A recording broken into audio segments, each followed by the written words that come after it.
एक दिन गर्गाचार्य जी से नंद बाबा की मुलाकात हुई। गर्गाचार्य जी से नंद बाबा ने कहा, हे विप्रदेव, आजकल तो आपने आना जाना बहुत कम कर दिया है। तो गर्गाचार्य जी ने कहा, क्या बताऊं, किसी के यहाँ विवाह होता है तो विवाह पढ़ने के लिए जाता हूँ, किसी के यहाँ लग्न पत्रिका लिखने के लिए जाता हूँ, किसी के यहाँ पुत्र पैदा होते हैं तो नामकरण संस्कार करने के लिए जाता हूँ, इसलिए समय ही नहीं मिल पाता। नंद बाबा ने नामकरण को नाम सुना, कहा हमारे यहाँ भी 2 पुत्र हैं, आप हमारे पुत्रों का नामकरण संस्कार कीजिए। गर्गाचार्य जी नंद भवन में पहुंचे। यशोदा और रोहिणी ने विचार किया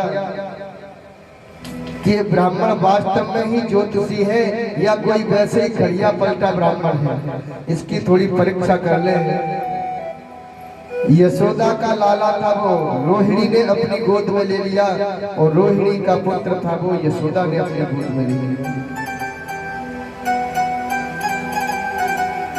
और जैसे ही दोनों बालकों को अपनी अपनी गोद में लेकर के बैठी, गर्गाचार्य जी ने जैसे ही प्रभु को दर्शन किया, एकदम से त्राटक समाधि लग गई। समाधि 2 प्रकार की होती है, एक तो होती है ध्यान समाधि, जिसमें हम नेत्र बंद करके माला के द्वारा प्रभु का जाप करते हैं। दूसरी होती है त्राटक समाधि, जिसमें नेत्र खुले के खुले रह जाते हैं, नाड़ी नवज बंद हो जाती है, शरीर शिथिल रह जाता है, प्राण ब्रह्म रंध्र में पहुंच जाते हैं। अब तो नंद बाबा के भवन में गर्गाचार्य ऋषि मूर्ति की तरह बैठे हैं, न हिल रहे हैं, डोल रहे हैं, न पलक झपका रहे हैं। एकदम से रोहिणी और यशोदा कहने लगी, अरे बाबा बाबा तुम क्यों नहीं बोलते हो, तुम्हें क्या हो गया?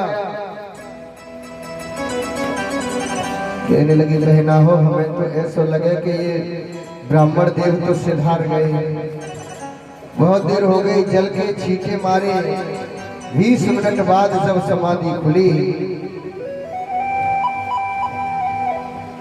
यशोदा बोली, बाबा हम तो ये समझ रही थी कि तुम तो सुधार गए और हमें ब्रह्म हत्या का पाप लगेगा।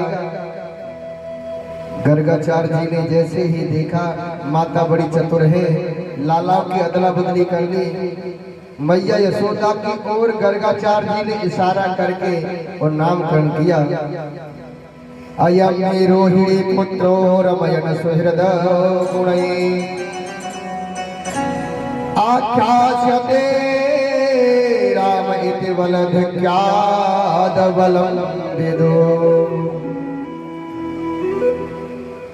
अरे मैया यशोदा, तुम्हारी जो गोद में बालक है वो तुम्हारा बालक नहीं, ये रोहिणी का पुत्र है। इतनी बात सुनी, एकदम से मैया प्रसन्न हुई और तुरंत अपने हाथ में से हीरे की अंगूठी उतारी, गर्गाचार्य जी के चरणों में समर्पित कर दी।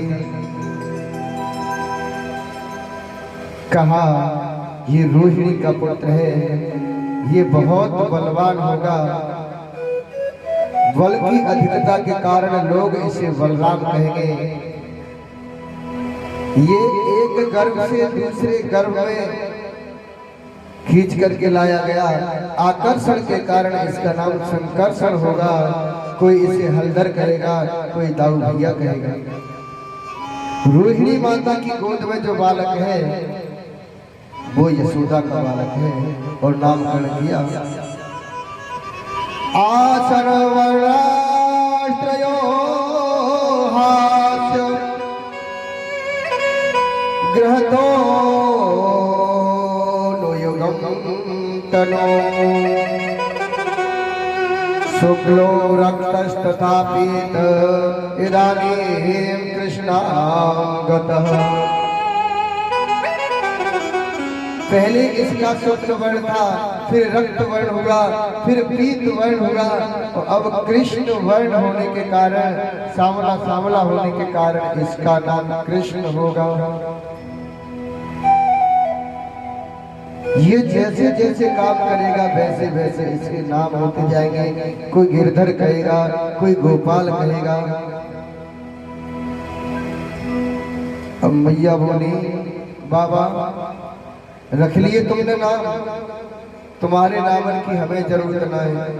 ले ऐसा नाम रख दियो लाला को, एक बार नाम लेने में जीव 3 बार अंडा खा जाए। कृष्ण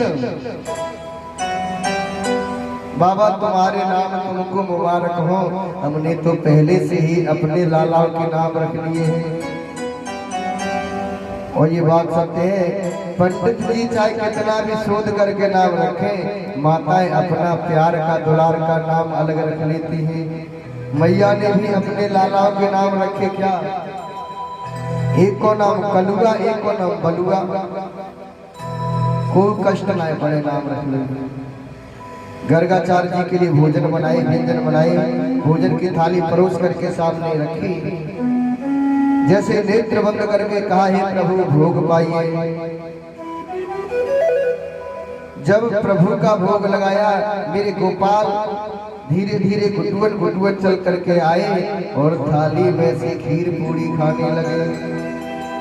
नेत्र खुले, गर्गाचार्य जी बोले, अरे नंदरानी देख, तेरे लाला ने मेरी थाली फूटी कर दी। यशोदा आई, लाला को उठाया, 10 कदम दूर बिठा दियो, दूसरी थाली परोस करके ला दी है। फिर ध्यान का किया, हे प्रभु आइए भोजन पाइए। फिर लाला चुपचाप आए, फिर थाली में हाथ दे दियो। अरे नंदरानी तेरा लाला तो बहुत नटखट है, या पकड़े क्यों ना है? भगवान बोले, ले कर लो बाबा। पहले तो नेत्र बंद करके ध्यान करके हमें भोग पाने के लिए बुलाते हैं, और जब हम आ जाते हैं तो हमें भगा रहे हैं। भगवान ऐसी ऐसी बाल लीला करते हैं। आज गर्गाचार्य जी को भोजन कराए, श्रद्धा अनुसार दक्षिणा दे करके विदा कर दिया। बोलिए बाल कृष्ण भगवान की जय।